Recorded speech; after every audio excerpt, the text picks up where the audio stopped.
Hi, my name is Chris Brennan, and you're listening to the Astrology Podcast. This episode is recorded on Thursday, June 21st, 2018, starting just after 4:10, it's actually 4:14 p.m. in Denver, Colorado, and this will be the 162nd episode of the show. For more information about how to subscribe to the podcast and help support the production of future episodes by becoming a patron, please visit theastrologypodcast.com/subscribe.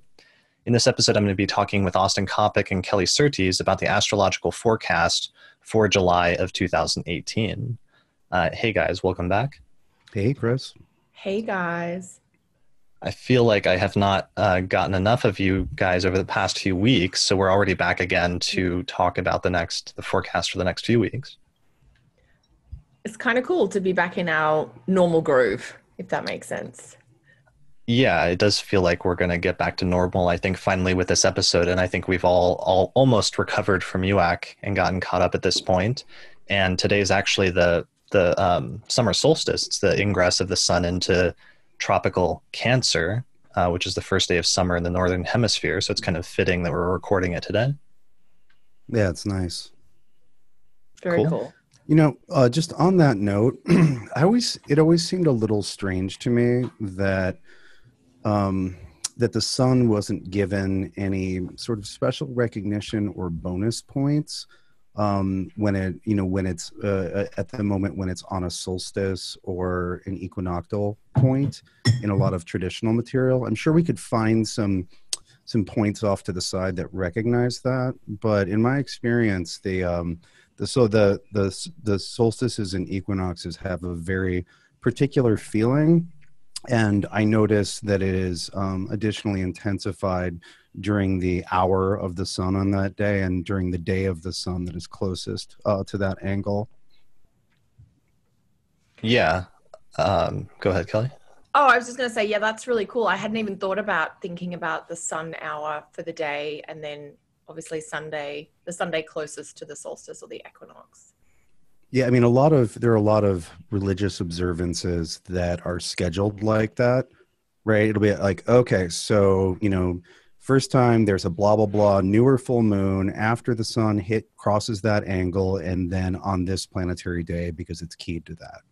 Yeah, I mean, that's where Catholic or Christian Easter comes from. It's you look for the equinox, then they watch for the next full moon, and the following Sunday is Easter Sunday. Not in the Greek Orthodox tradition, but in sort of Christian or Catholic, like the general Christian faith, if you like. Yeah, and not just Christian. That's not just Christian, because there's Jewish festivals that are done like that as well.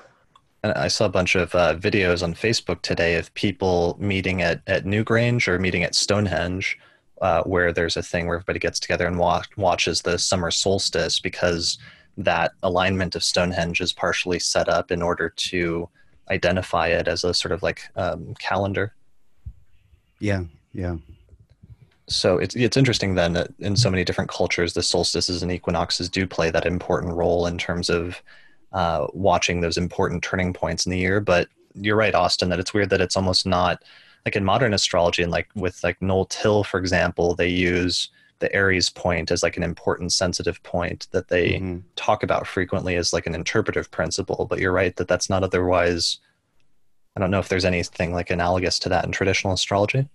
Right. Well, it's just like, if we're just looking at the like strength and condition of the sun, for example, if somebody has the sun at 1 degree Cancer, that's the sun at a very important point, in the north here. That's like the brightest sun that you get, right? You'd think that the sun would like get a smiley face for that.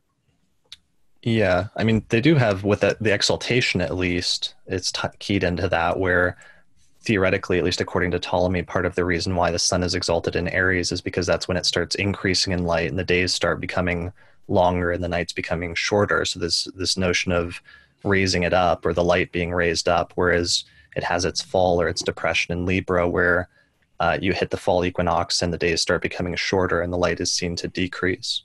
So it's definitely, it's not that they weren't aware of that and that it's not factored in to various structures.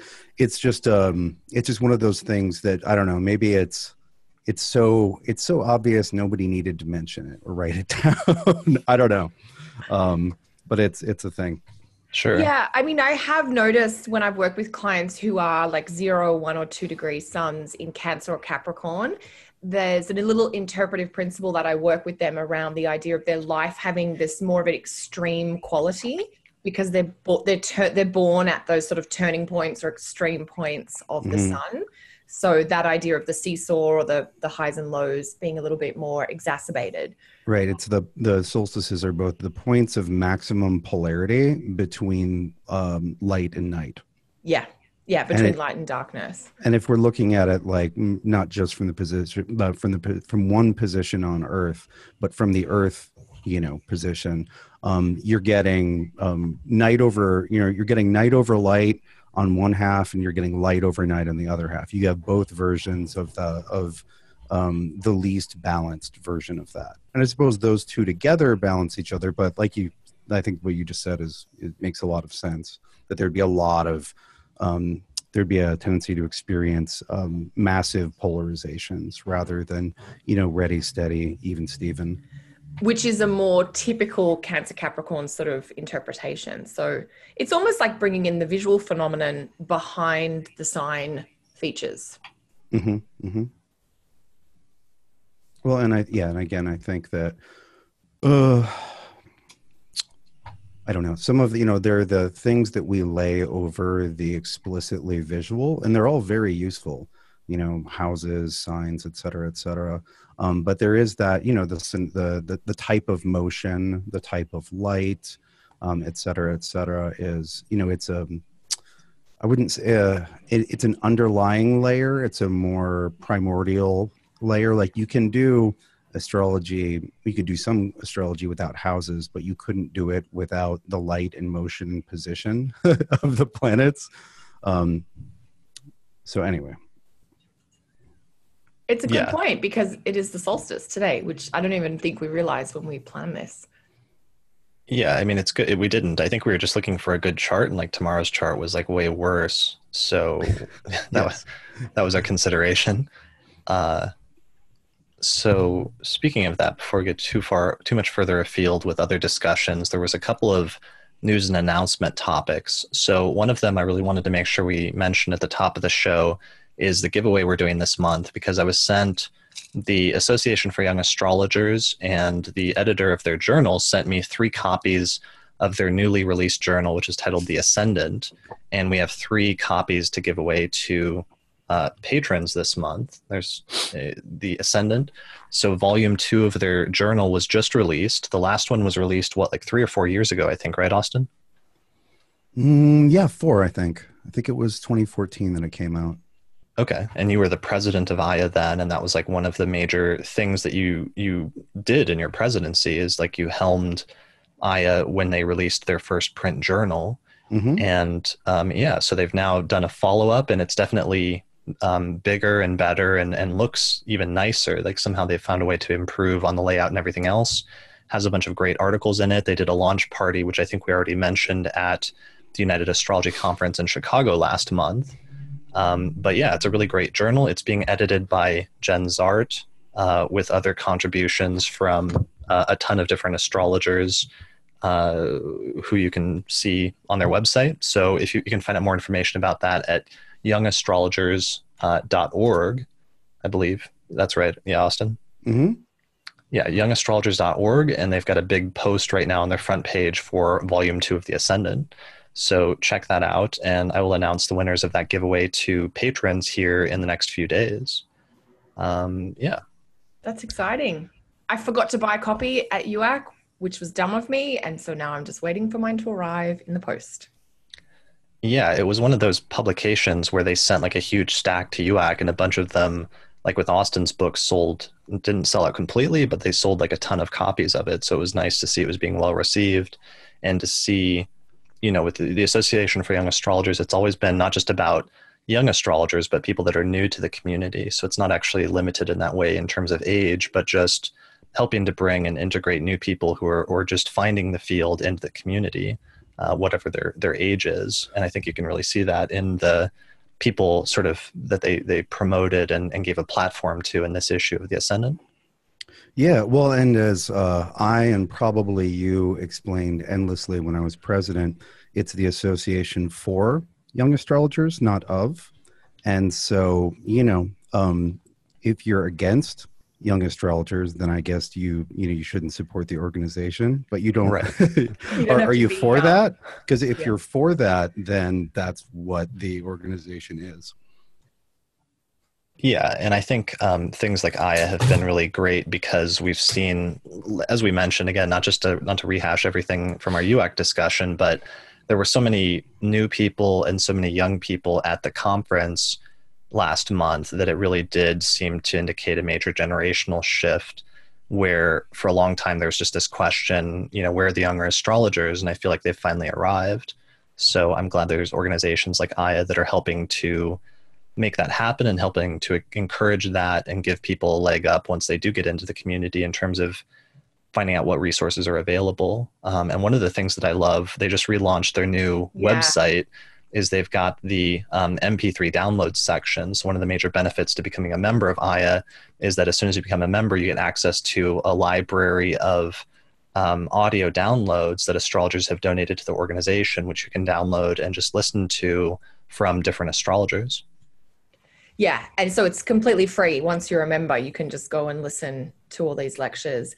The other thing, we're just getting info here that download was actually implemented under Austin's tenure. So we should make a mention of that. I'm not sure if that's true or not. No, I think we had that a long time ago, but there was probably a better version of it that you guys implemented. Yeah, you just couldn't. So what Kate did, who did the website during my tenure, was basically just make that a page on the website that if the person logged in as a member, they could just download all of it. I don't believe that was actually, I don't believe that was a feature earlier. I think that that's what Kate was saying. Okay. Yeah, I think it was. That was why I joined the organization originally in like 2005 or something. So we may have lost the functionality at some point. Right. I know that the files were there. When I took over there, that was not in place. Okay, cool.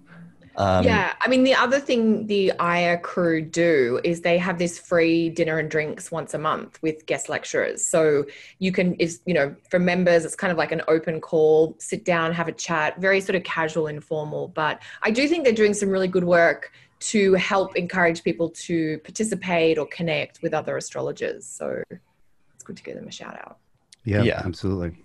Yeah, and creating a sense of community, especially with those dinner and drinks webinar series, which is another thing that you guys started, I think, during your tenure, right, Austin? Mm-hmm. Yeah. Cool. Yeah, well, the idea was instead of doing lectures, have a lecturer, have somebody who knows about something, and do like a little just 20-minute casual talk, and then spend the rest of the hour and a half talking with that person about it. The idea was inspired by conferences, actually, where you sit around with the speakers after they give the talk and, really get into it. And so the idea was to try to recreate that to some degree digitally. Definitely. Yeah. And that's actually doing something new and unique rather than just rehashing the same webinar format that everybody's doing at this point. Yeah, I think it was a good idea. And Aaliyah and Nick Civitello and Joe Gleason all got that moving. Cool. All right. People can find out more information about the journal at youngastrologers.org, and you can pick up a copy by ordering it straight from their website. Cool. All right. So are there any other announcements? Do you guys have any news or announcements you want to mention before we move on? I have just opened registration for my next online astrology class, which is a 4-week four-part class on predicting with progressions. So that starts July 9th for anyone who's interested in that. Awesome. So it's a 4-week class on progressions? Yeah. So there'll be live classes every Monday night starting July 9th. And then the video downloads and all the resources are there for people as well. Losing my words and we're only getting started. All right. We'll get warmed up here in the next few minutes. Perhaps you just haven't found them yet. That's true. That could be it. So I'll also be teaching a month-long class on aspects, just fundamentals. What are aspects? How do they work? How do they intersect with, how do you how do you put planets together? What effect do they have upon one another? And so that's a combination of live sessions and recorded material and lectures. So I've been doing some of my classes this year. Instead of doing everything live, I have the lecture. A lot of the lecture and teaching portion is recorded, and then we spend the live portions getting into it and doing examples and, dialoguing, going back and forth. And so I've been doing my fundamentals class this year that way, and I really like it. I like having live time that's not just presenting. Yeah, that makes a lot of sense. And I'm glad that teachers are starting to incorporate things like that as we move it more into doing webinars and digital things, that interactive component isn't being underplayed. Yeah, it's important. And I've got, 5 years of recording teaching aspects. And I admit that I was somewhat dreading. I was like, oh, am I going to be able to summon enthusiasm to give exactly the same talk? And then I realized I didn't have to. And that I could, actually talk with, spend time talking with people who are learning it and applying and incorporating it, which has spontaneity and energy. So hopefully good for me, good for everybody else. And that just runs all of July. Okay, awesome. As for me, the only announcement I have is I think I did a talk in Toronto right after UAC where I did a 3-day workshop, and it opened with a talk titled "What is Hellenistic Astrology?" And it actually ended up being a really good talk. I've given it a few times, but that was my favorite version of that talk. So I think I'm going to release the recording of that for sale on my website, on my consulting site, chrisbrennanastrologer.com, because there's a lot of people that still don't understand what's appealing or why you would want to study ancient astrology, especially if you already have a background in modern astrology. So I'm going to release that talk for people that would like a sort of a preview and the high points, or like the Cliff Notes version of, what is there that's interesting or valuable in studying the older traditions of astrology, especially from a technical standpoint in terms of specific techniques. So I'll put a link to that in the description page for this episode. And cool. I think that's it. Nice. All right. So usually we do a pre-show discussion. I don't have a lot of discussions lined up, though, or a lot of topics. The only topic that I thought about mentioning is, as I mentioned to both of you at UAC, I've been wrestling for a few months now with this idea of maybe wanting to do a monthly astrology column of some sort, like a monthly horoscope column, either in video format or audio, or maybe written, although I'm leaning towards doing it in video format. Because I feel like at some point I'll hit the limit, or I'm getting close to hitting the limit of like the audience that you can reach when you're doing primarily like advanced astrology discussions like we do on the podcast. And seeing some new people, or seeing how effective some astrologers are at being able to draw in new astrologers by having a more general sort of sun sign column, it's becoming like more appealing to me, just as a way to reach out to the community and bring more astrologers into the community and allow them to then make the transition into intermediate and more advanced forms of astrology. So I was really thinking about that at UAC. And then afterwards I saw, and I think I mentioned it to both of you, and afterwards I saw Joe Gleason start on Twitter a thread where she was encouraging and sort of laying down a challenge to astrologers to write at least a monthly sun sign column, and saying that contrary to some popular beliefs about that being too generic or being like negative somehow in astrology because it's so broad, that was actually both useful for the community, but also a useful practice for astrologers, because it strengthens many of the abilities that you need to look at symbolism and understand symbolism and write about it and other things along those lines. Where do you guys, I think we've talked about this before, but where do you guys come down? Both of you have written columns at various points, or are currently still writing columns, right? Yeah, I'm supposed to have one out today, but I don't think it's getting done. Other things. And that's the part that actually worries me, is that writing dailies, for example, I feel like would be super difficult. It's intense. Dailies are intense. So you have done dailies, Kelly? Oh yeah, for 3 or 4 years. And the column I had was with a cell phone or a mobile phone company in Australia, back when stuff was just starting to go out via phones. and they wanted specifically love or relationship themed horoscopes. So it wasn't even as though you could do general topics every day. What is the love horoscope for this sign? So it was very intense. Yeah. But that's even more restrictive. Yeah. I mean, in the end, that's when I think I was like, you know, after you've done a column for somewhere in the 3 to 5 year range, you sort of get to your point where you're like, okay, I'd like to try a different format or a different focus. Mm-hmm. And Austin, you might have noticed that over your years of doing different columns too. Yeah, well, you know, I wrote under a pseudonym from 2005 to 2010. So it was at that 5-year mark that I switched out of that. And I've switched it up a couple times. Not my name. I only switched my name once. But, you know, like I started experimenting with dailies. And, you know, last year, actually 1 year ago, I switched from doing a weekly column to a decanly column. And I've written monthlies and not written monthlies. And, you know, yeah, you got to keep it fresh. Yeah. Yeah. I've had contracts over the years where I've written weeklies for magazines in different countries around the world, monthlies. I did I found it to be really good for developing my vocab. You know, if you've got the same aspect happening that day, you've got to put a different spin on it or find some different ideas. And I also found it was really beneficial to help me really understand the nuances in some of the smaller cycles that we don't normally pay attention to. So It's something I often suggest to people to do. And I think that's where Joe is from on Twitter it's just a really good practice for people to try. Well, and it will push your vocabulary to the max. Yeah. You can only refer to dreamy Neptune so many times. Yeah. And depending on your editor, sometimes they're like, you can say that in one horoscope. And if you want to talk about Neptune in each, you have to find a different way of saying it. So yeah, indeed. I discovered in, I think, 2014 that I could use anesthetic to describe Neptune. And then I abused that ruthlessly to the point where an editor, shout out to Jen Zart, still makes fun of me for when I use anesthetic Neptune. Because you got obsessed. Well, it's just sort of, you know, you only have so many adjectives and adverbs and all that.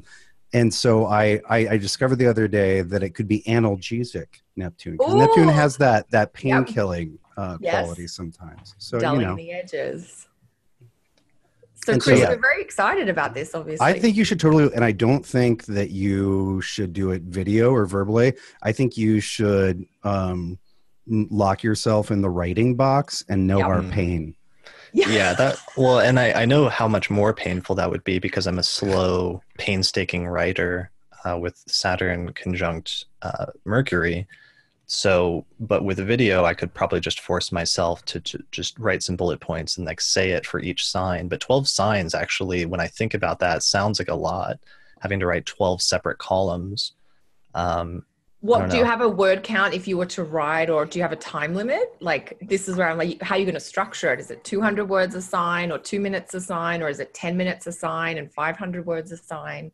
Because I don't know. I haven't thought out any of that. I just thought it would be a really interesting challenge to like see how much like advanced astrology concepts I could take. Because one of the things is I really admire you guys and your ability to do that and to do what we do on these forecast episodes where we talk about the alignments sort of generally speaking and how some of them might manifest, because I've always relied on you guys almost as a crutch for that, because my primary focus has always been natal astrology and to secondarily electional astrology, and I'm always focused on working with individual charts and the individual manifestation of how a specific transit is going to result, you know, in a person's life. And so it's not a strength that's as well developed for me being able to talk about, you know, mundane transits just in general. But I think I could approach that better and would have a much easier time if I was talking about it with respect to specific rising signs, because then it's basically just like you're using whole sign houses. You're talking about the chart as if it's the person's rising sign, or, you know, derivative houses from their sun sign, and then just see what techniques I can throw at that from my normal toolbox that would be like useful and informative and things like that. Obviously it'll still have its limitations. Like I'm thinking about things like sect, that I may not be able to use sect, or if I refer to sect, I'm going to have to like almost explain it very quickly in the process. But So it'll still be an interesting challenge. Chris, one thing I did in regard to that is in the, horoscope section, there's a little disclaimer like, hey, these are horoscopes. This is not the same as like an in-depth chart reading, but there's some value here. And I suggest that people read their sun sign if they're born during the day, and that they read from the moon if they know it, if they're born during the night. So at least you're drawing houses from the sect light rather than just, one point. That totally makes sense. Yeah, so I don't know. I hope that doesn't, water down my brand or something like that. I know some people have mentioned that as a potential downside, but I always thought it would be an interesting experiment or challenge to try. So I might give it a shot in the next month or two. Yeah, you should just do it. You should do it at least once. Yeah. I mean, part of, brand concerns aside, it's a lot of work. It's going to take up a lot of mental real estate. Yeah. And so knowing your schedule, I somewhat doubt you could do all of that and what you're doing already, but who knows? Yeah. And that's my big, I don't want it to become this like noose around my neck. Like I remember hanging out years ago at conferences with like Rick Levine, and we'd be hanging out and having great conversations about like synchronicity and like arguing about whether astrology was causal or acausal. And then it would be like 3 a.m. and he'd say, well, I've got to go write my daily column. Yeah. And I've been there with Rick for exactly that moment several times. And Right. I'm like, really? At 3:30 in the morning, you can do that? I might have to, but I can't at 3:30. I've done that a few times when I was doing a weekly for a newspaper in Sydney, and I'd get, I don't know how I would get it done, but it'd be, midnight. I'd be like, far out, and just smash it out. Yeah. And I don't think I have that kind of discipline. So I could never do dailies, but we'll see. We'll see if I can get it together and do monthlies here. Yeah, try monthly. I'm excited for you to. I think it'd be really interesting for people to hear how you find the experience. Yeah, maybe I can do a report next month when I say I'm never doing this. Pressure on you. Right. Little Mars retrograde experiment. Yeah, we'll see how it goes. All right. Well, that was my pre-show discussion. That's really all I've got. But maybe it's a good time to transition into talking about the main topic for this episode, which is the forecast for July. Are you guys ready to get into it? As ready as I'm going to be. Yeah. All right. So let's just start with the chart for the first day of July to get our grounding about where everything, because we're recording this about a week early. So we're still in the thick of, Mars is just getting ready to station, retrograde. Neptune recently stationed as well. So we're still kind of in the thick of the main transits that we were talking about last month for June. So it might be good to start off with just where we're going to be in about a week and a half here on July 1st. That's a good idea. Okay, so here then is the chart for those watching the video version for July 1st at about noon here in Denver. So we start out the month, just to give a quick rundown of the planets, of the sun, obviously a week from now after the solstice is going to be around 9 degrees of Cancer. Mercury's in Leo. It's going to be in Leo for the entirety of July because it's going to slow down and go retrograde there later this month. Venus is in Leo as well, and the North Node is also in Leo. Jupiter, of course, is in Scorpio, where it's actually going to station direct later this month, and that's one of the most positive, I think, transits that all of us are going to focus on as the silver lining to what otherwise looks like a pretty tense month towards the end, around the time of the full moon. Saturn and Pluto, of course, are in Capricorn. Mars is retrograde in Aquarius. And Uranus is obviously still in Taurus for its second month. And Neptune is in Pisces. So where do we start for July? Or what's the first thing? Do we want to focus on the major highlights of July? Or do we want to go through chronologically with the first week? Let's do some chronological. I think that's a little easier for people to follow. Yeah. So the thing that stands out about the first couple days of July is that we have Mercury in Leo, which has very recently ingressed. It enters Leo at the very end of June. And so it's not so much that Mercury's in Leo that draws my attention.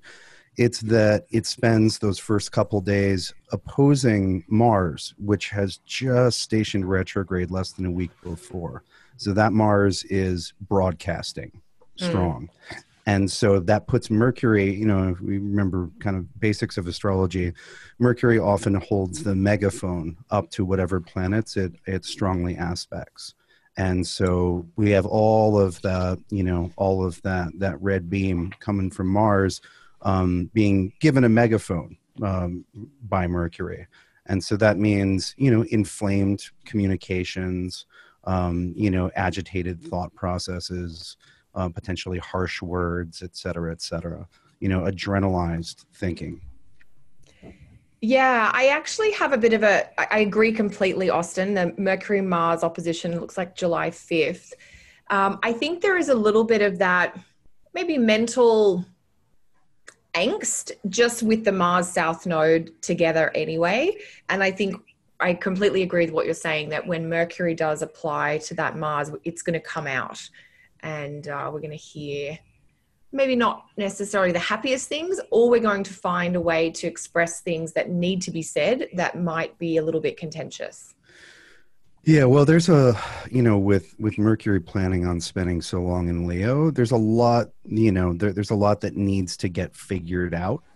And it doesn't start in a clear way at all. It starts with Mercury sextile, or excuse me, Mercury squaring Uranus in Taurus, you know, right upon entry into Leo, right? So that's kind of a, you know, a shock or a reorienting or a disorienting of the conversation and the thought process. And then Mercury heads directly into Mars. And then after opposing Mars, Mercury will then begin to slow down and dwell in the territory that it encountered just past opposition to Mars, right? And it's, you know, the Leo is not the easiest place for Mercury to be, right? Like Mercury needs the temperature turned down a little bit. It needs things to be a little cooler to get that, to facilitate that objective quality, which Mercury has, that logical objective quality. And the presence of the North Node is in Leo is not helpful for that. For that clarity or calmness that Mercury does well within. Yeah, and to give some dates, it looks like it's like Mercury's already in Leo, of course, as you said, by the beginning of the month, but it's already headed for that opposition with Mars right from the get-go. But eventually it peaks and it reaches the exact opposition. It looks like around July 4th, July 5th at 8 degrees of Leo and 8 degrees of Aquarius. So that's the sort of peak of that aspect in terms of the opposition and some of what you're talking about there. And then eventually the retrograde station happens later in the month, about July 25th or 26th. And what does Mercury come back to? What is the direct station degree? I don't remember it offhand. I'm going to check for you guys. I just looked. It looks like 11? Mid somewhere. 11. Okay. Yeah, so it doesn't come back. We only get one of the Mercury-Mars oppositions. Right. Yeah, So I knew it didn't hit it again. I just didn't remember because Mars is already, you know, Mars has run back to Capricorn by then. Yeah. But yeah, I just didn't remember how far back it went. Thank you. I mean that is interesting though, because that means very shortly after it hits that opposition with Mars at 8-9 Leo, it hits the shadow period. Just 2 days later on July 7th, it'll reach 11 degrees of Leo, which is the degree it'll retrograde back to. So there's something about events that start clustering and taking place or start forming around that time that aren't going to be finished or going to be a precursor to events when Mercury returns back to that degree about a month later. Yeah, I wonder, just looking at that now, just thinking about Mercury and Leo that long, it makes me wonder if one of the themes that's going to be involved is like a struggle to uncover a truth that can be seen, a struggle to show people, you know, what's really going on, you know, in whatever area of life, big or small. Because, you know, when you're looking at fire signs, especially Leo, because it's the sign of the sun, things get very visual, right? The sun doesn't speak, the sun shows, right? The sun communicates by illuminating so you can see things. And so, I don't know, there seems like there's I don't know. And also with, just taking into consideration that Mars South Node in Aquarius opposite, Mars, the Aquarius is very interested in, the truth, the real truth. And there's, I don't know, there it seems like there's some cutting through, sorting through images that's happening there with Mercury, like rethinking the way you see a situation, rethinking the way you present yourself or someone sees you, or, rethinking optics. Yeah, and to pick up what you're saying, Austin, about how being in such a hot sign can be a little bit tricky for Mercury, it feels like Mercury's not at its most articulate best, that there's this struggle to find the language or to describe or express, and exacerbated by the Mercury-Mars opposition, that it may not be smooth even if you're talking about something very pivotal or significant. Yeah, definitely. Yeah, so that's definitely a start to the month. Yeah, I mean, and that's basically the first week or the end of the first week, is that the tension building in that opposition, and then eventually culminating there around the 4th and 5th towards the first week of the month with some of the verbal sparring or sort of argumentativeness that sometimes comes along with a Mercury-Mars opposition. Yeah, and in addition to that sort of embodiment of the transit, it's also just not good for Mercury things, right? Like the Mercury-Mars stuff will show up when people are traveling. Whenever Mercury is afflicted, like it's opposed by a retrograde malefic, you get the kinds of effects or some of the kinds of effects people associate with Mercury retrograde, because that's the only affliction to Mercury that they're aware of. It'll be martially themed.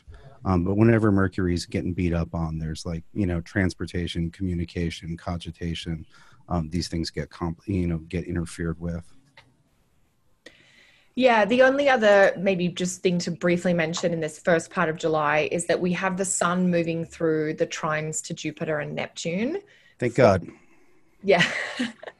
Yeah, I mean, and this is interesting because over the last few weeks, we've had Venus go through this part of the sky, and we're just coming, as we're recording this, we've just had Mercury go through this part of the sky. So I am sort of intrigued as to how we'll see that bring, potentially some ease or collaboration or a point of connection or agreement. But it's a contrasting influence. Sun trine Jupiter, same day, July 5th, and then Sun trine Neptune, I think that comes in around the 8th. Yeah, well, and it's interesting because I don't think this is a situation where one fights it out with the other and then you get a neutralization result. Mm-hmm. I think you'll get both the grand water trine, and in that it's a trine between Jupiter and Neptune and the sun in water signs. There's like some nice sort of fuzzy, deeper harmony that you'll get from that. But it also is more emotional, right, than normal. It brings those waters to the surface. But then, you have this Mercury-Mars opposition just, relatively unconfigured, right? Both of them like loosely square Jupiter, but they're not really hooked into Pisces or Cancer. And so it's a little bit more like there's this like super frictive note that'll fire up and people get mad. And then there's this other like, slow cooking in the sauna, or not, it's slow cooking in the hot tub grand water trine thing. And I think you'll get both rather than one canceling the other.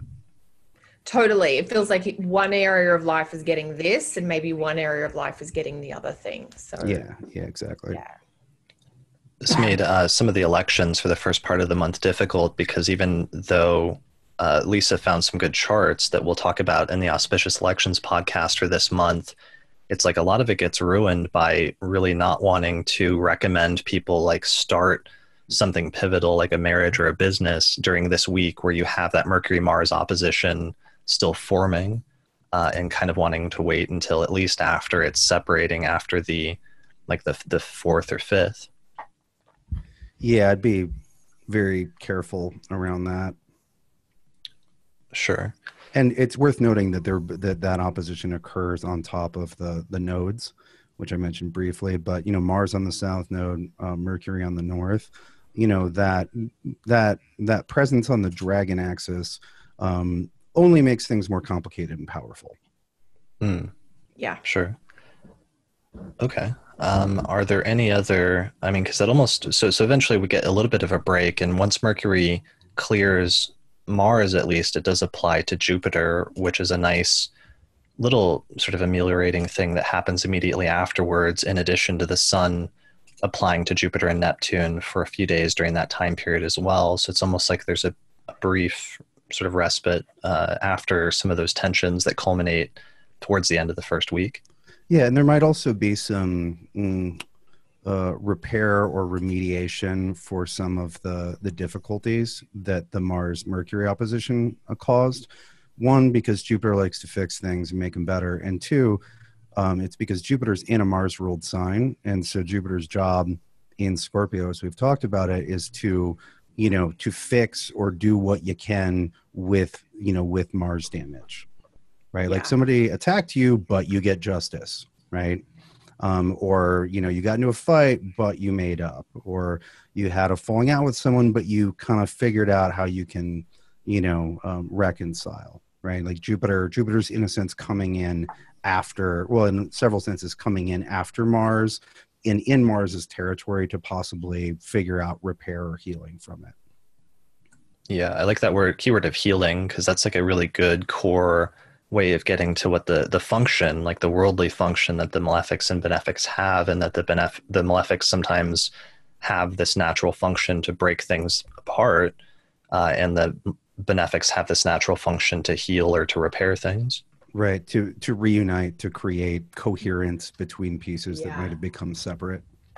Yeah, the coherence and the stabilization. So the instability of Mercury Mars finding some sort of stable ground by the time Mercury gets to Jupiter. I think that's July 9th, which I think is also the day Venus slips into Virgo or thereabouts. Yeah, it's very close to that. So that actually brings me to the election this month, which is actually July 9th.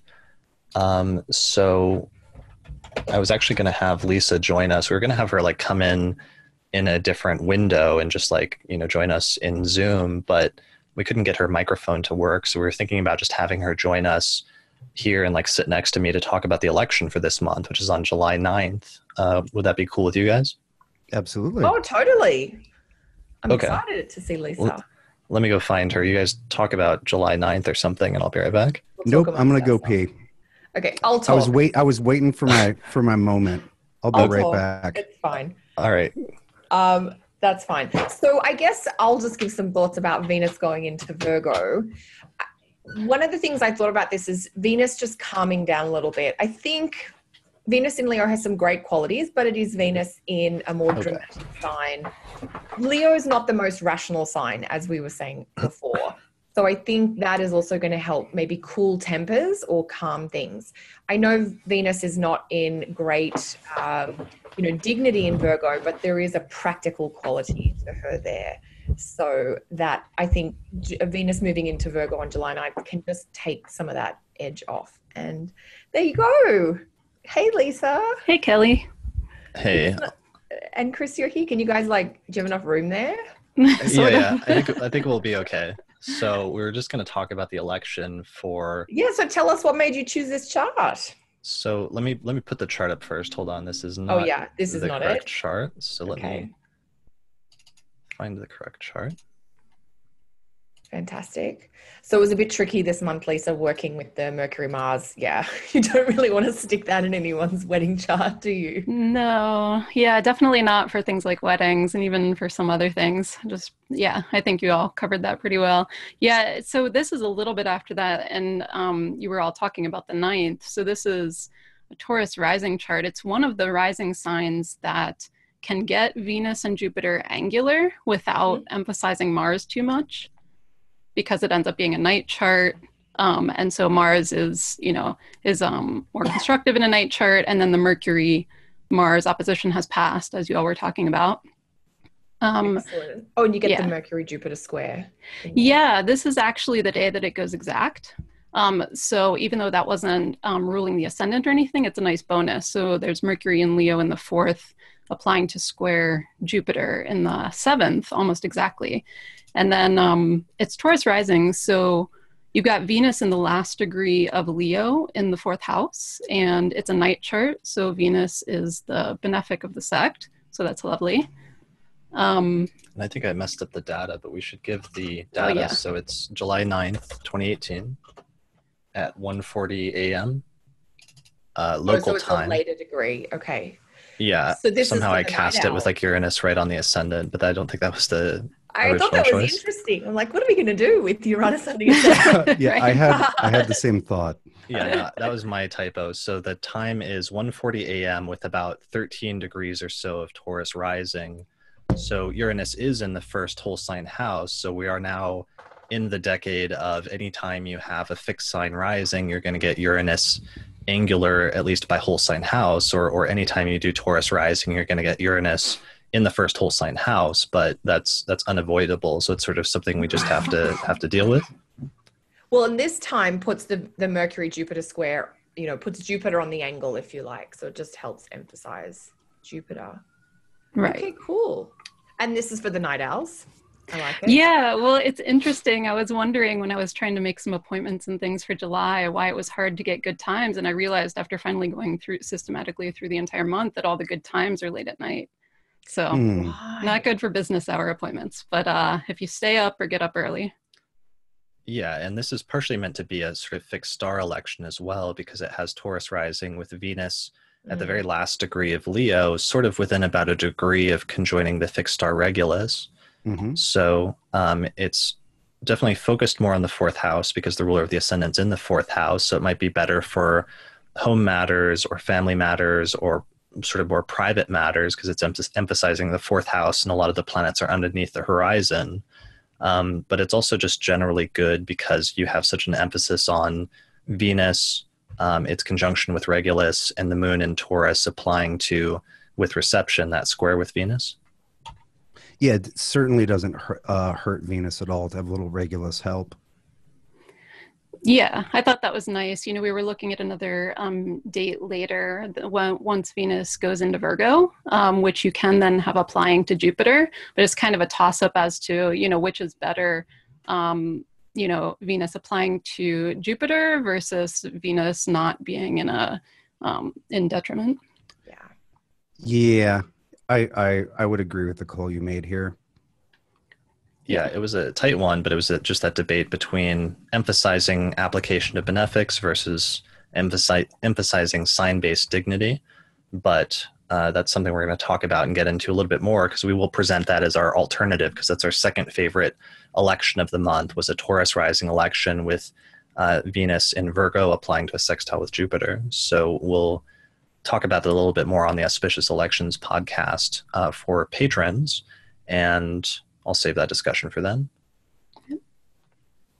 Cool. All right. Well, I think that's the election for the month. Yeah. So that's great. Thanks for coming in, Lisa, and sharing this with us. Yeah. Nice to see you all. It's nice to hear you unpacking the choices that you made and the logic behind the elections. Chris does a good job, but you actually were the one stressing about them, and so it's nice to hear your process. Yeah. Well, thanks. Yeah, it's nice to see you all and be on here for a few minutes. So I hope that this is a good chart from your recommendation as well. The thing that I was worried about a little bit is putting the ascendant later. That's why I put Jupiter on the descendant, because I know that if you do late Taurus, a lot of people are going to think about algol in terms of the ascendant, 26, 27 degrees. You could shift it down there and get like the midheaven into Aquarius instead of Capricorn. But then you gotta, it depends on how much you take those things into account. Mm-hmm. Mm-hmm. Yeah. Cool. Yep. All right. I like this. And I don't think I would have done a late Taurus rising. Right. Type of thing. Yeah. Yep. Yeah. All right. And people can find out more about your website and your electional stuff at lisasheim.com, right? Mm-hmm. Yep. Cool. All right. And we'll record the Auspicious Elections episode in the next few days. All right. Sounds good. Cool. All right. Nice to see you. Bye. Bye. See you later. Bye.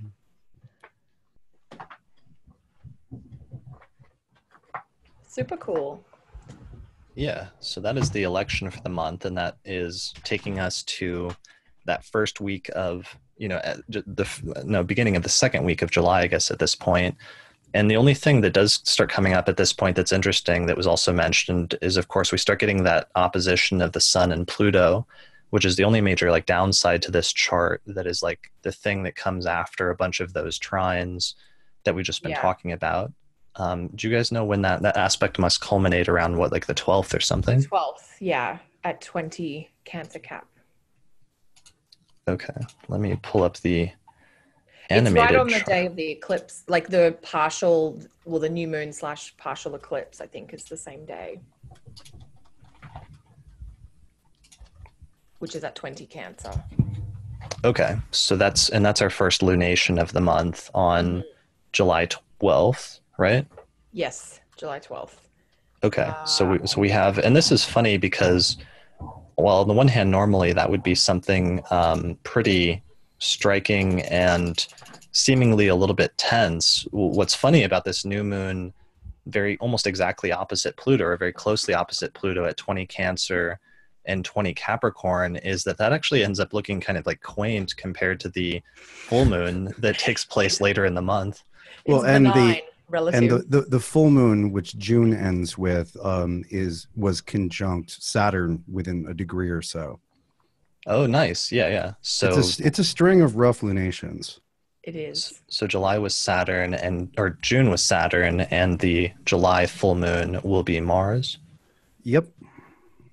Brilliant. Yes. All right. Well, nonetheless, so we still, at least at this stage in the month, by July 12th, we finally have a new moon, our first lunation of the month, which is a new moon at 20 degrees of Cancer, opposite to Pluto.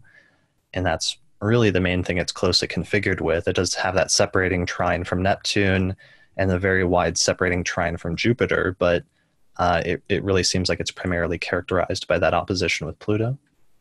Yeah, and it's one of those lunations that's close enough to the nodes to be sort of shadowed, but not quite a full eclipse. It's one of those that makes you, think about what your working definition of an eclipse is. And, if nobody can visually see like a, shadow, is that an eclipse? But technically it's an eclipse, it's one of those, On the edge. Yeah, those line straddling eclipse or not, which, to a certain degree, it kind of just doubles down on the darkness theme that Pluto, it's the new moon exactly opposite Pluto. There's already, we're going to have to find shadow in the symbolism just based on that. And then we also have this shadow of an eclipse phenomenon. Yeah. I feel like sorry, go Chris. I was just going to say, I often feel like I end up falling more on the side of like considering it to be an eclipse when it's right on the edges, where you guys tend to be more thinking that unless it's fully visible, unless it's much closer to the nodes, that it's usually not considered an eclipse, right? Yeah, I mean, I think I was rather vociferous about one of these instances a few years ago. I don't know. It's not the same thing. I think that it's important not to conflate, a full solar eclipse with, just a brush of shadow. Right. But it's significant that there is a brush of shadow. Yeah. It's different from a normal new moon in that regard. Yeah. And for me, because it's something because part of the reason is that it's not there yet, is it's something that's building up because the nodes are getting ready to fall back into, or to retrograde back into Cancer and Capricorn, at which point we will start having a series of eclipses taking place in those signs for a couple of years in Cancer and Capricorn. But this is kind of like building up to that, or it's like a preview of that almost, because we get this little barely sort of mini almost eclipse that takes place, and it's almost like a preview of what's to come. Yeah, it absolutely is. And so we get our first installment in the Cancer, or the first full installment in the Cancer Capricorn series 6 months from now. And then and then a year from now, it'll be, fully right in the middle of Cancer and Capricorn. And those will be fun with eclipses on top of Saturn and Pluto. Right. Yeah, definitely something to watch out for. But we get an eclipse on Mars that we'll talk about later in this month. Yeah, I mean, the shadows, the darkness. I mean, how I put words together. And like a new moon opposite Pluto, partial eclipse, it's an invitation to explore Pluto territory. And some of us will be maybe dragged in there like Persephone, and others will be like, oh, that's interesting. I might go in a little bit here. I love that. That's a great analogy. Yeah, I mean, what would going in a little bit at the temporary sort of tour, like a tourist attraction of darkness, like going to see, one of those weird. Yeah, Dante's Spheres or something. I've come down to the first couple of circles, and I think I've had enough now. Right. Yeah, and yeah. Sorry, go. Just dipping your toe into like the third circle of hell. Yeah. Yeah. I don't know. I mean, we often do have such a dark interpretation of Pluto, and it is dark, but there can be some, value in going a little deeper or questioning things that you normally skim across the surface of. And I'm not saying that's comfortable, but I'm saying that it can still be a valuable process. Oh, yeah. I mean, if you don't, a basement is dark, but you need to do maintenance down there, especially if there's some flooding or if you've got rats, right? Life entails the areas described by the malefics, right? You have to. Yes. There are a lot of things that are pleasant, or they have their own vibe. We just wouldn't call them pleasant. But yeah, so this is a new moon in Cancer opposite Pluto with a little shadow over it. Emotional depth comes to mind as a theme. Totally. And we do, we do have, we still have Jupiter and Neptune holding it down in water signs. So there is this, water sign quality to it. But yeah, I don't know. Certainly, I would, and so sometimes sometimes there's that going deeper into something, that volitional exploratory quality with Pluto. Just as often, I see the welling up of things from a deeper level. Like there will definitely be some feelings that'll well up for a lot of people on the new moon opposite Pluto. And that, sometimes you give, I don't know, my experience of those emotional depths with myself and my clients, all that, is that a lot of times it's almost like your sewer system burping up raw emotional sewage, but there are there are 3 or 4 high quality gemstones like hidden within it, and you have to sort through the muck to find the prize. Yeah, I mean, from a therapeutic perspective, it's that idea of sitting with the uncomfortable emotions to see what they're pointing you towards. What is the idea or the truth or the belief or the value that might be unconscious inside you, but you get there by thinking, well, I'm angry about this, or I'm really frustrated about this, or I feel controlled over here. And what does that point you to in terms of what needs your attention? Yeah, right. I would say what's inside that feeling. Yeah. And you mentioned, Kelly, earlier, that was making me think of the idea of ignorance is bliss, and the notion of whether that's true. And most people, if they were given a choice between seeing the truth, even if it was difficult, versus not, it's that, it's kind of cliche, but the Matrix, almost 20 years now, I can't believe it's been almost 20 years since the Matrix came out, but it's still a good analogy of a Pluto type experience of, Neo is woken up and realizes what the real world is, and that there's been this false world or illusion sort of pulled over everyone's eyes. And oftentimes they're given a choice. And one of the people that has been woken up, Cypher, makes the choice to go back in and makes this statement that ignorance is bliss. Whereas I think most people, when presented with that option of having that sudden revelation of what the truth of something is, would choose to keep that, even if it's difficult or painful or traumatic. That's what that new moon opposite Pluto sort of feels like to me. Yeah, there's a beautiful symbolism in this. Yeah, I think that there's I don't know. I think there's a lot to.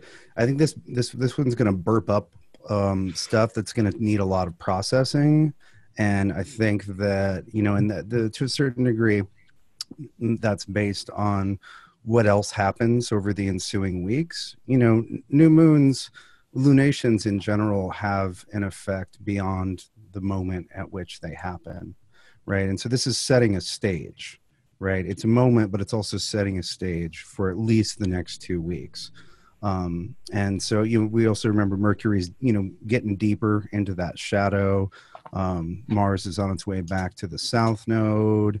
There's complicated stuff getting churned up here. And the new moon speaks to that, speaks to the depth, the layer from which the stuff to be churned and processed and separated and sorted is coming up.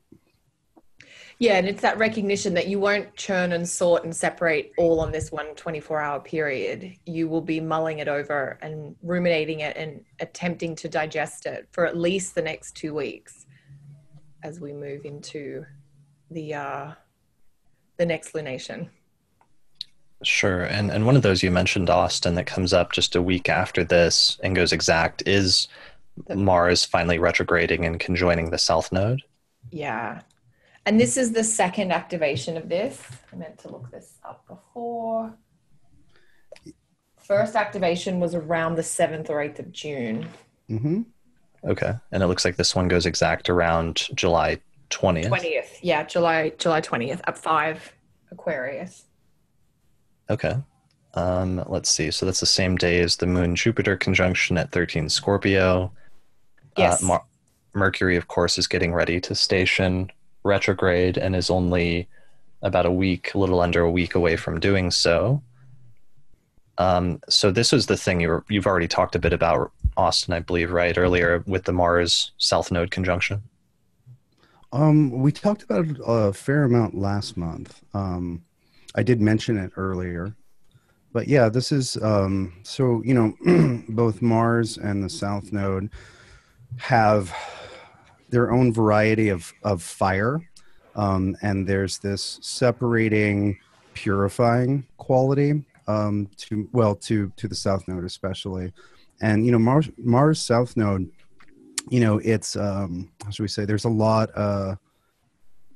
there around retreat, or pulling back or withdrawing from identification and engagement with external things or relationships, identification with internal patterns. It's purifying, but it's harsh.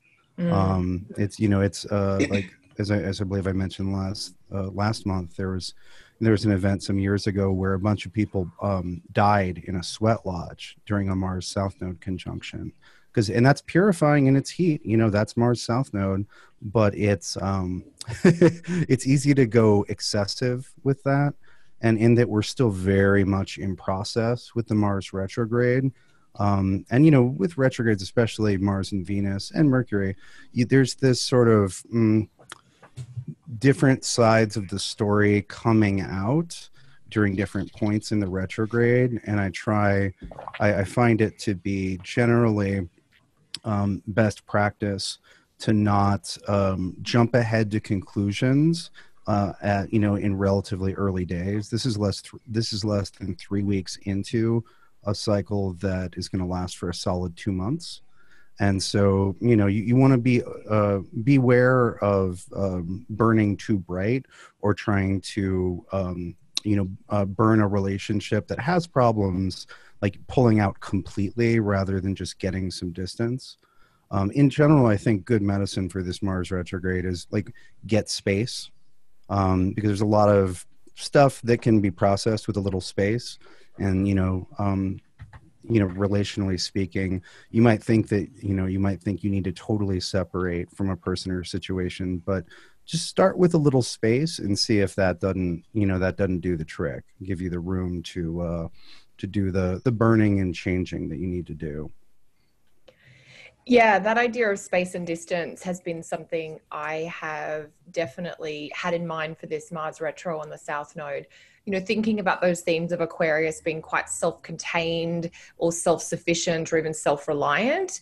And that idea of if you are feeling really irritated or angry, some alone time or some space, like therapeutic distance or healthy distance, if you like, definitely comes through. Because I think, you know, I had this really great word that I was like, Austin should totally approve of this word, which is the idea of severing with this Mars South Node.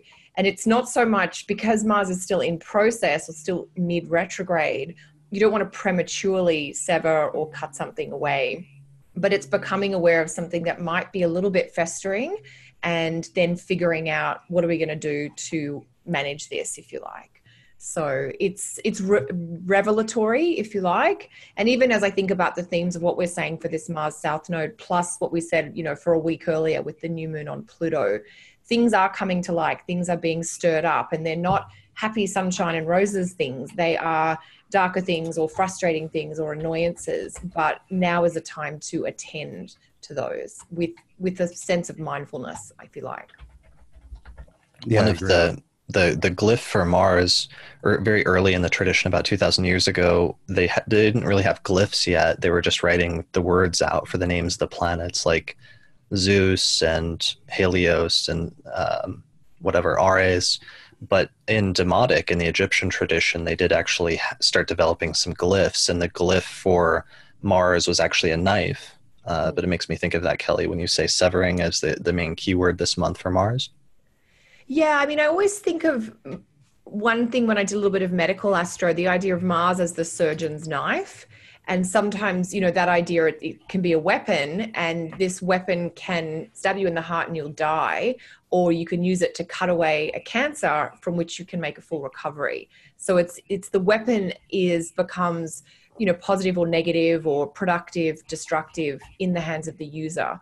And so I think a lot of what we're saying is this is the territory and it's what you do with it. You can be really destructive if you fly off the handle and tell someone just to get out, or if you think I'm going to take a step back and maybe breathe before I act or react, then we could have something more productive come out of this. Yeah, definitely. And also, you know, remember, everybody needs to remember that you might be the person going through this. And so, you know, you need to kind of watch your temper, get some space, but you could also, this could be your friend, or this could be your partner, or this could be your mom, right? And recognizing that this kind of people being in this kind of space is going to be going around, and that the answer might not just be you getting space, but giving people space, even if they don't know how to ask for it, so that, you know, you don't accidentally step on a landmine. That's a great point, Austin. Yeah, recognizing that space could be the solution, even if the other person in the situation isn't aware of that. Yeah. Well, and the challenge with... Go ahead. I was just going to say the challenge with Mars is always, you know, what is a necessary or important or conductive cutting out of something in your life if something needs to be removed, like surgeons, you know, have to cut out or remove like a cancer from somebody that's growing, versus like what's a productive version of that versus what is the other side of Mars, which is problematic, which can be impulsiveness or, you know, going too far or blowing something out of proportion in the heat of the moment, and perhaps, you know, cutting or severing a relationship that was important that if you were not so heated, you might have wanted to actually keep around, or in a few weeks or a few months, once things cool down, that you might regret having impulsively cut out from your life. Yep, exactly. For example, we don't casually do surgery, right? No. Like you might casually take some ibuprofen, or, you know, or even what do they call antibiotics, but like the martial healing is martial, right? And so you don't just like cut off your foot because, I don't know, kind of seems like a problem. It's maybe I'll cut it. Right. Yeah. It can be very difficult to reattach those things later. That's a beautiful point, Austin. Yeah, don't do surgery, like the symbolism of surgery rashly, I guess, or without some consideration first, recognizing that it may be permanent. Well, and people could apply this to their charts just by thinking about, one is Mars, and that Mars station or that conjunction with the South Node hitting a sensitive part of your chart, especially is it aspecting through a hard aspect, like a conjunction, a square, an opposition within, especially a degree, but even maybe 3 degrees to an important planet in your chart.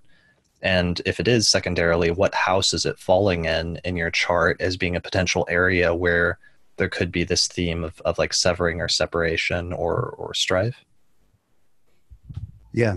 Well, and one of the things that's tied to this, excuse me, is that Mars, generally speaking, when we do a Mars separation with a person or situation, it is deeply related to issues of power, right? Like this person won't let us be ourselves, so we separate from them, right? Or, this person is attacking me, or I feel attacked by this person or situation, and so I separate myself from it, right? It's the when we feel like we need to defend, that's a moment of withdrawal and separation, even if it's just the emotional separation that begins as soon as you enter conflict with someone, even if you're deeply connected to them.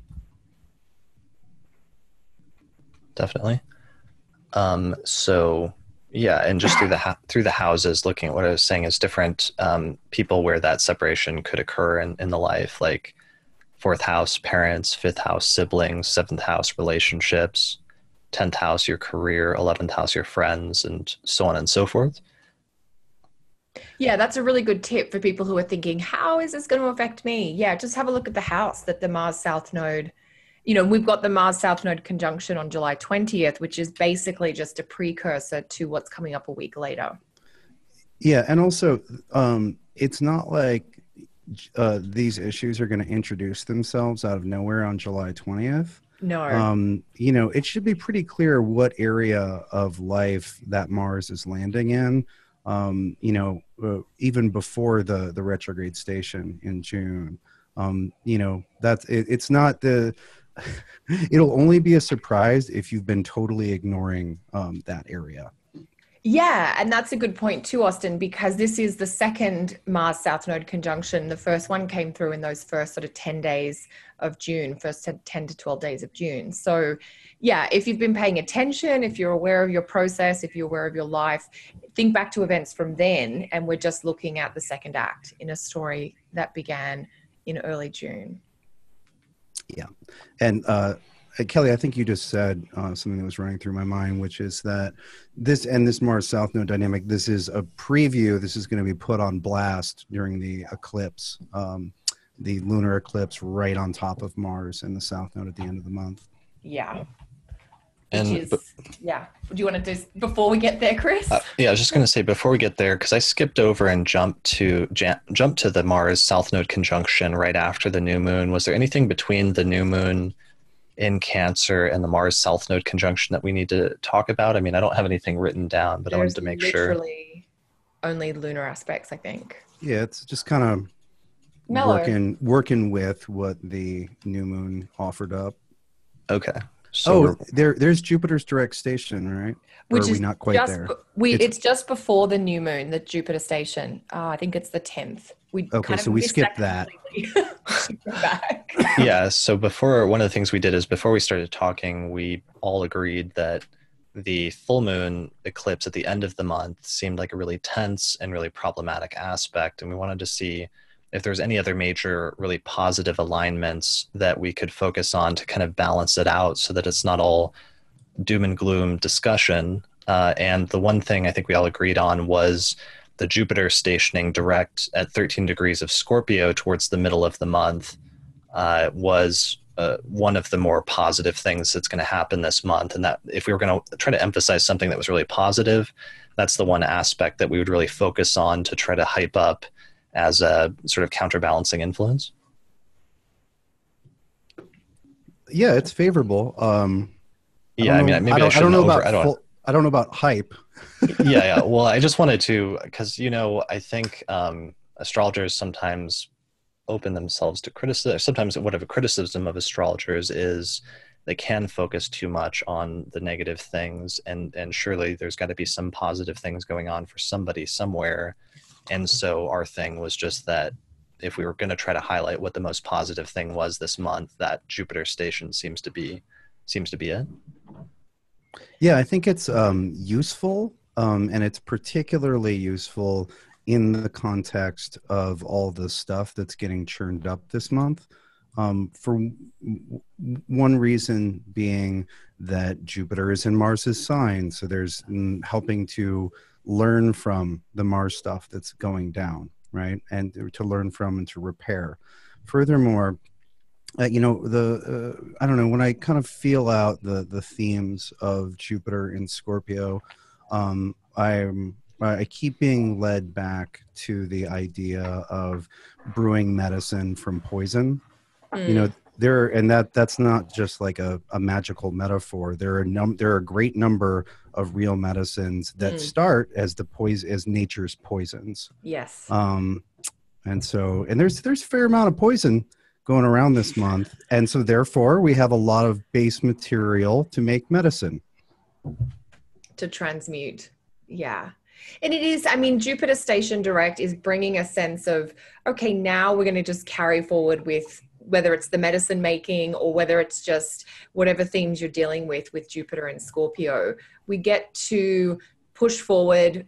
We get to maybe restart if that's been a little slow, but it definitely feels like, look, relatively speaking, even I cannot say this is enough to counteract the South Node eclipse at the end of the month, but it is something that I think is going to give a little lift at the start of the month. And it's close-ish to when the sun trines Jupiter. So there is something that is sort of tweaking or showing a sense of hope, perhaps. Yeah, I think it's the single word that I would use for Jupiter going direct is that it's useful. Yeah.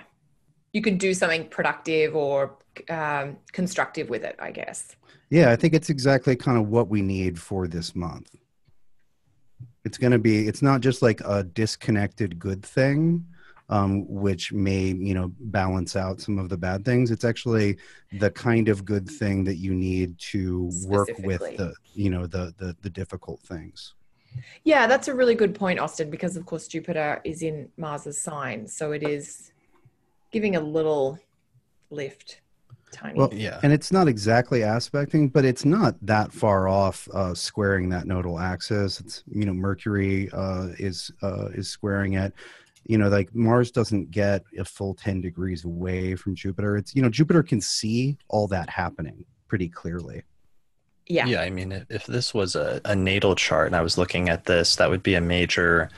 First, you'd have, if this is like a day chart, for example, you would have Mars indicating the problematic area wherever it falls, especially by house, and indicating an area of strife or difficulty. But then having Jupiter in that superior sign-based square overcoming Mars with reception would be a major mitigating factor where there's this, yes, but there's a counterbalancing sort of indication of something positive that comes after that makes that Mars not as bad as it could be, either in balancing it out and restraining it somewhat, or at least if it can't restrain it, having the positive sort of healing thing that comes afterwards, so that there's the initial injury, but then there's later a chance to have it reconciled or have it be healed in some way so that you can still be productive and it's not worst case scenario.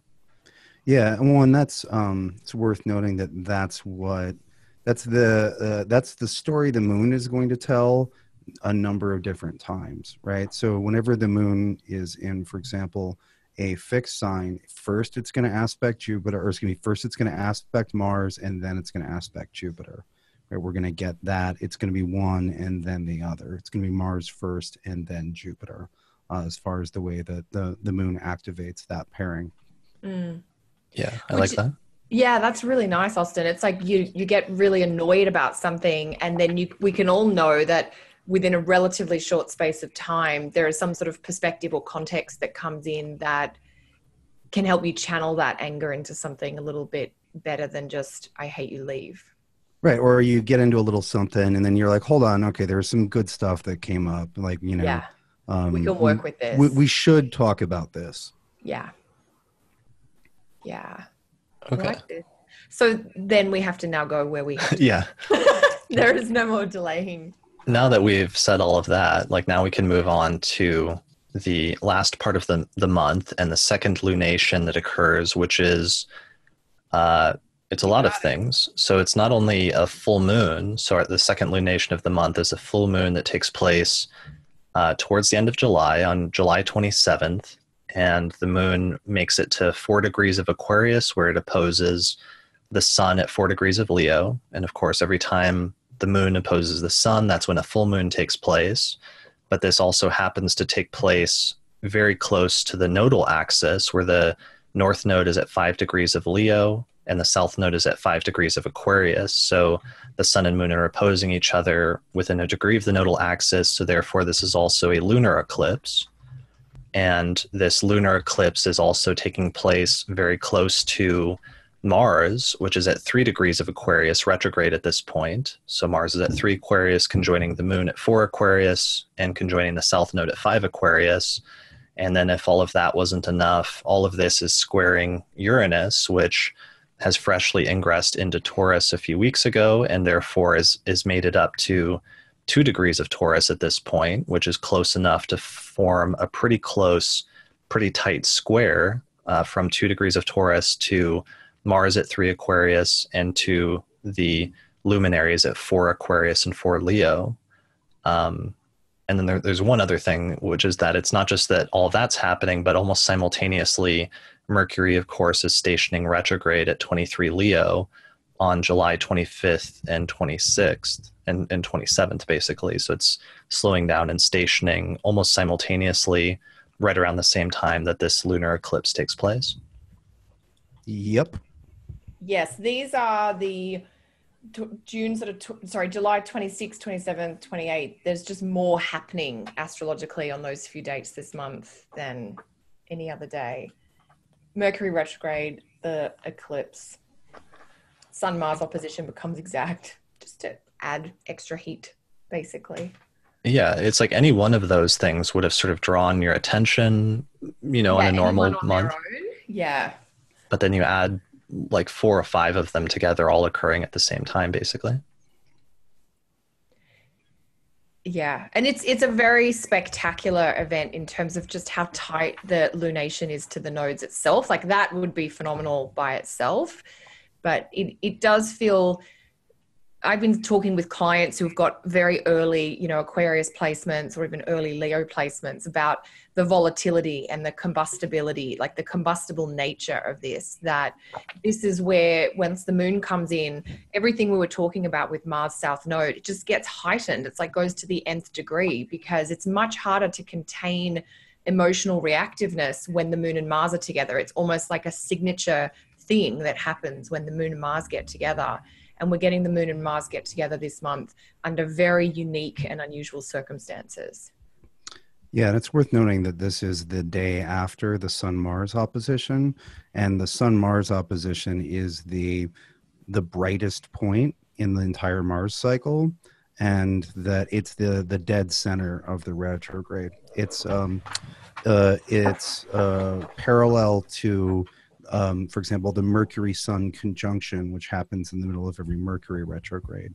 But for Mars and the other superior planets, it's the opposition rather than the conjunction with the Sun that defines the middle.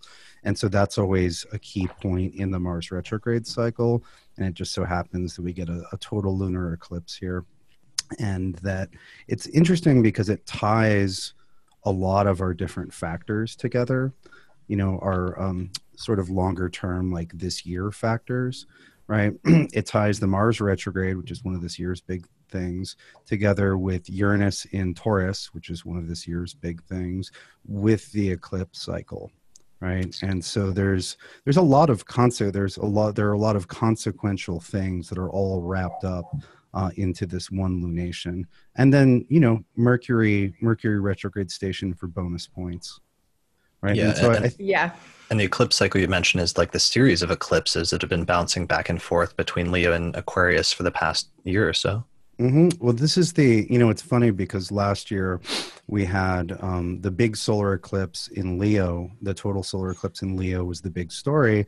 And so this year we get a big lunar eclipse and a total lunar eclipse in Aquarius. We have sort of the lunar south node complement to the north node solar one from last year. And so I'm personally very interested in what this is going to look like in the newspapers. It's just too much for larger events to not pivot around. And that doesn't mean that they pivot around. That doesn't mean that they pivot the second it happens, right?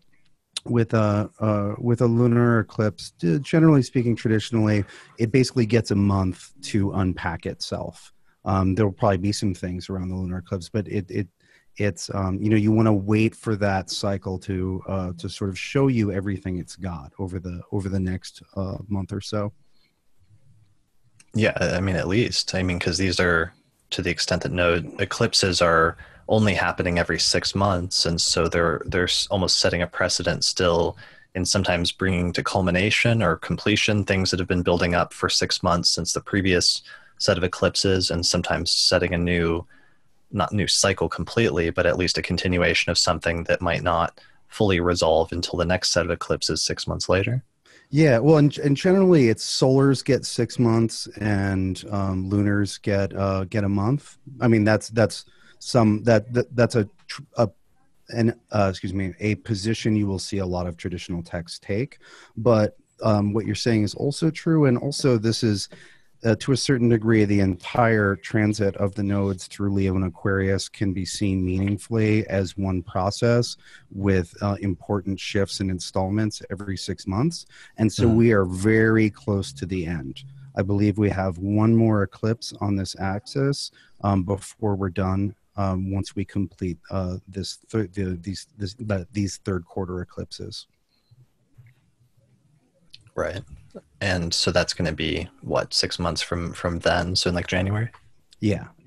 And that's the ones in January are half into the new cycle and half completing the old, which the eclipses do. Okay, so we're moving away from Leo Aquarius axis to Cancer Capricorn. Mm-hmm. Yeah. It looks like January we have an eclipse in Capricorn and an eclipse very early in Leo. So for some people, it'll be interesting to see, if this does coincide with a major event for you, this Aquarius eclipse, look back and see to what extent that event or some of the origins of it haven't been building up the whole time that we've been having some of these eclipses in Leo and Aquarius over the past year and a half. Yeah, I think in retrospect, you can almost always see the process. Mm-hmm. So just on a practical level, right, there's a lot going on here. And I think that don't freak out. It might be that life gets really fast around this period, that there's a lot going on. That's okay. That happens. Don't freak out. And for all the astrologers or students of astrology, don't look at this and obsess about all the things that could go wrong. Yeah, and I think that's a good point because we do get a little bit of prep time with the Mars South Node aspects coming through. In the same way, Austin, that you were saying for the Mars South Node conjunction the week before, it's not brand new material. It's not brand new territory. It's just the activation or the stirring up of things that we are already starting to tune into because we're already past that first Mars South Node aspect. Yeah, and it's in terms of preparing, how should we say, spinning negative fantasies about how bad that could be is not preparing. It's not productive. That's just catastrophizing. Yeah. And sure, the symbols are there to do that. And some bad things will happen to some people, right? But assuming that that's definitely going to be the case and that's totally worth investing your emotional energy in is rather uncalled for.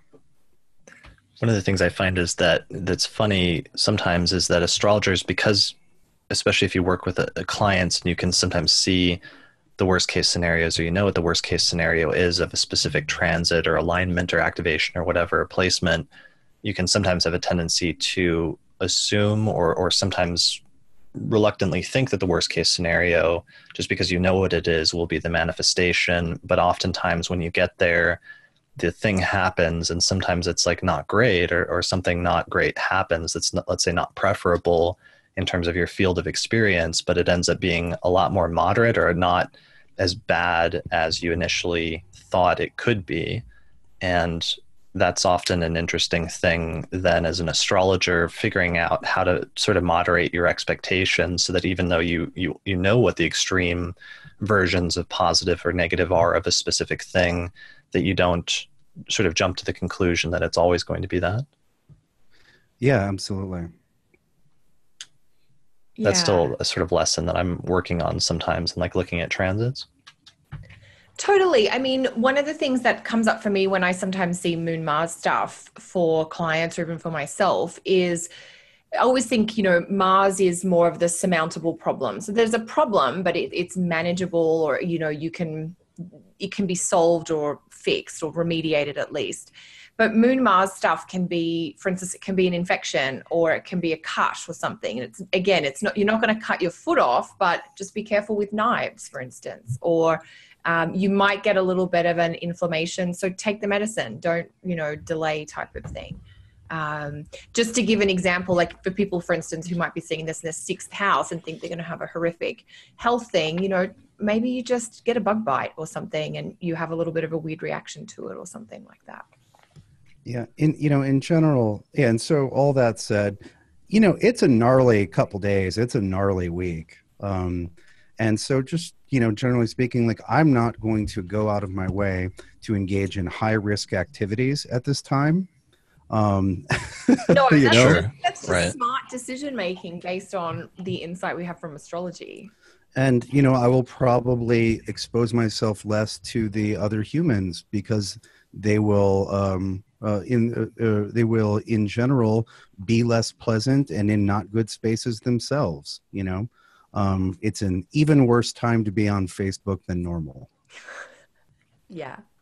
And in the elections this month, all of the elections that Lisa found were largely for like the first half of the month, before you start getting close to this whole cluster of stuff. Which is good. That makes sense. Not a surprise. Yeah. I mean, the annoying thing from an electional perspective is that we finally have a planet in some dignity because we've got the sun in Leo, but we do have to wait for the first portion of that period to pass for this eclipse to go before that can be of any benefit. Yeah, the sun's got its hands full here. Yeah, it's definitely busy fighting off something. Yeah, I mean, this whole thing, though, raises an interesting discussion about how as astrologers do we discuss, aspects or alignments like this that are potentially negative and give the full range of possible manifestations without necessarily freaking people out. It's a tricky line to walk. I mean, there are people who are freaked out by everything. And so obviously you can't not freak anybody out if you actually talk about life and that bad things sometimes happen. Right. And so it's, to what, to who are you talking? Right. I have clients who I'm much more tender and motherly with. And I have clients who want to hear it straight and want to hear the worst case. And it's not a problem for them to process that. Right. And we all have, people have different levels of resilience and fragility, right? And everybody has their limit. Right. But, we do that, we make those calls when we talk to people anyway, just in conversation. Yeah. Even outside the consulting room, those calls. Yeah. It's just part of dealing with human beings and being a human being, knowing what your limit is. Yeah. And certain people, I mean, clients or friends, what have you, they like it straight on some topics, but on other topics, they need a little bit more finessing, if you like. Yeah, well, right. We've got, all of us have spaces that are a little bit more tender, and we need, we need to be handled gently around certain issues where we can be rough and tough on others, Yeah.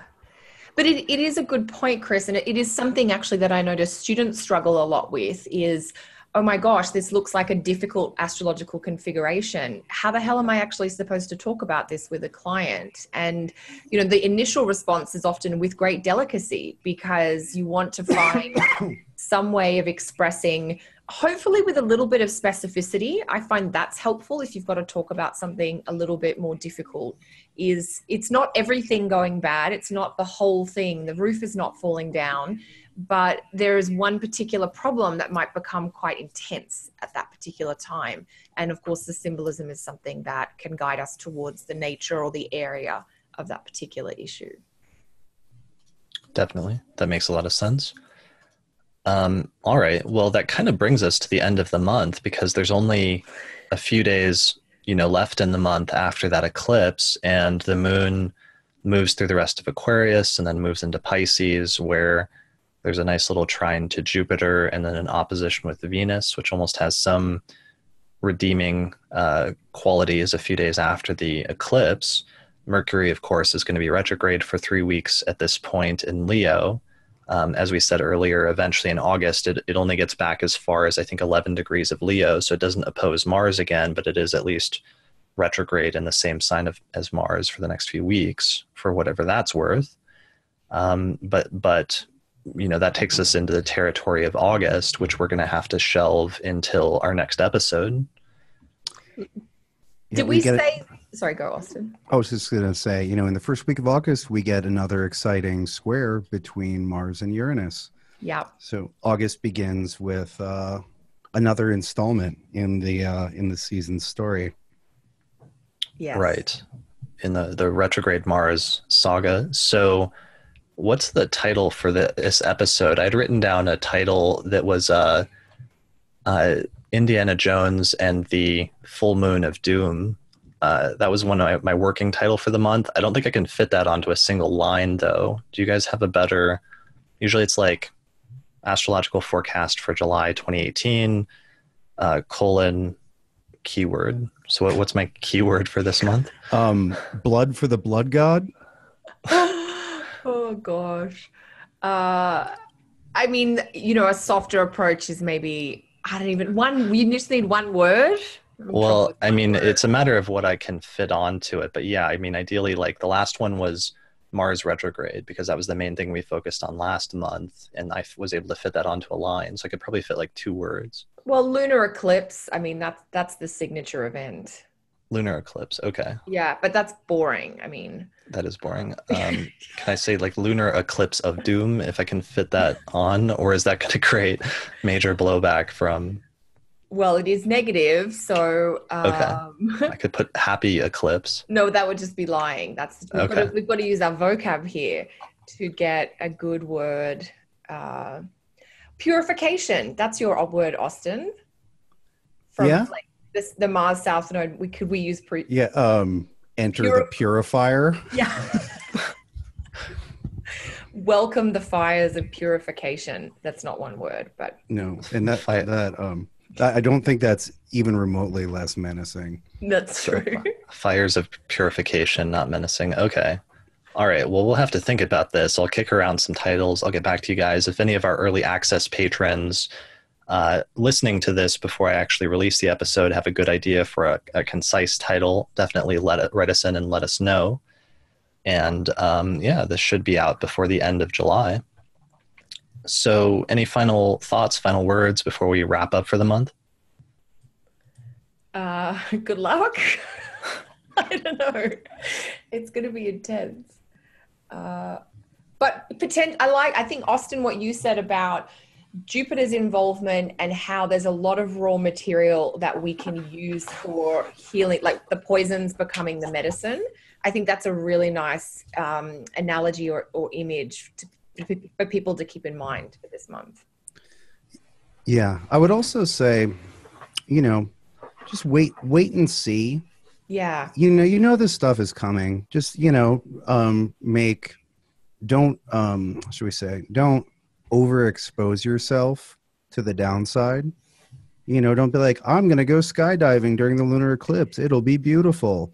Just, maybe, wait and see, and maybe not necessarily take a step back, but proceed with just giving things a little bit more distance. Like, all right, we'll see how this goes, and we'll see how, this works out. Like, the more space you can give all this to do what it's going to do, I think the easier it's going to be. Just wait and see what things mean before freaking out about them. Don't freak out about what this could mean, because again, all this Mars stuff is, it's in the middle of changing. It's going over this area 3 times. Things are in process, and so don't judge final outcomes by how things look at one point in the process. It's another way of getting distance, and just backing up. And that doesn't mean looking away, but just wait and see. Right, because things can have a way of looking worse in the moment when they've immediately happened than they do later in retrospect, and realizing that you have like your full life ahead of you or what have you, versus just whatever the immediate thing is, even if it seems like a major catastrophe. Sometimes the intensity of the moment can blow things out of proportion and lead you to have a lack of sort of depth of field of scope of the full meaning of everything as it will look later on. Yeah, exactly. It's that depth of perception. I think if it gets really intense or you feel like you're in a pressure situation, take that step back, give yourself that space, because context and perspective can really shift things. Definitely. All right, cool. Well, I think on that note, then that's probably the end of the episode for this month. So we're going to have to call it a day, and we will reconvene here again in about 4 weeks in order to.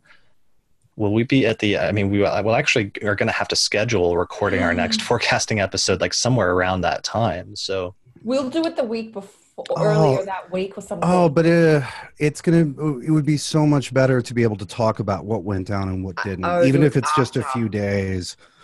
Okay. So maybe like not addressing that when it comes out, or when I don't know, it seems like a pity to not be able to talk about it until like 2 months from now.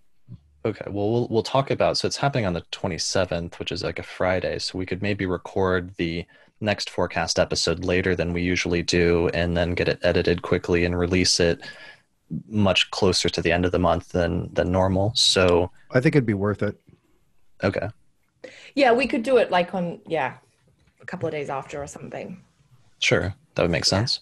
Cool. All right, guys. Well, thanks a lot for joining me today. This has been awesome, and it's good to get back into the flow of things. It feels like it's been a while since we did, but it's good to be back doing the monthly forecast episodes again now that we've all survived the United Astrology Conference. Yes. It's like a touchstone, actually, like each month doing this. So it is nice to be back in our groove. Yeah, it is. Yeah. And I'm looking forward to getting to look back on this month. Yeah, I'm excited to see. Yeah, I agree with you, Austin. I think that it's a good strategy. Definitely. All right. Well, thanks everybody. Thanks for all of our audience members. We had actually a pretty big audience today of like 20 or 30 people attending this episode live, who are patrons who support the podcast each month and who joined us today and asked some questions and posed some comments in the comments section. So thanks everyone for doing that today. That was great. It's kind of like doing the episode we did at UAC, which was live in front of an audience, but a little mini version of that each month. Thanks also to all of our patrons who support the podcast each month, since that's what makes all of this possible, especially keeping up the pace of doing 4 to 6 episodes a month, 4 standard episodes, and then 2 that are just available for patrons. And thanks also. We've been getting some new reviews on iTunes, and I just wanted to thank people who are going out of their way to give us a good rating on iTunes. I appreciate it, and it helps other people find the podcast. So if you listen to us there, make sure to rate the podcast, and it'll help the show to continue to grow and spread. So that's it for this episode. So thanks everyone for listening, and we'll see you next time. Bye. Bye.